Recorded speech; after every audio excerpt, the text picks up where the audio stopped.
Icebergs break off from ice shelves because of a buildup of stress in an ice shelf.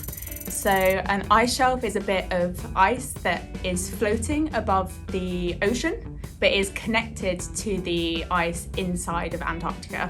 So where you have ice that forms on top of land, because of gravity, it always wants to flow towards sea level. And when it gets to sea level, it turns into an ice shelf. And you can imagine that that ice can only support its weight for so long, and eventually it will have so much stress built into it that it can no longer hold itself onto the inland ice.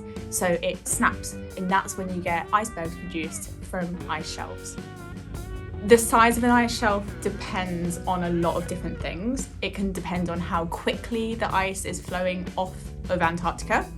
If it's flowing really, really quickly, it might be quite thin. And if an ice shelf is thin, then it can't hold as much of its own weight, so it can't get as big.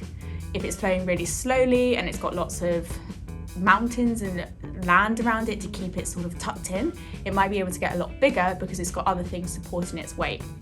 So the size can really depend, but some of our biggest ones are thousands and thousands of kilometers big.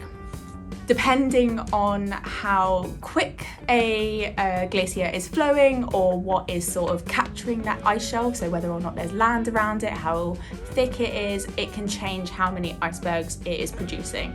In some places like Greenland, we see icebergs produced quite rapidly and steadily, but that's just how those glaciers flow. Whereas in Antarctica, often we see a bit more of a slower process where once every few years, 10 years, decades, we might get one really big iceberg break off from the ice shelf.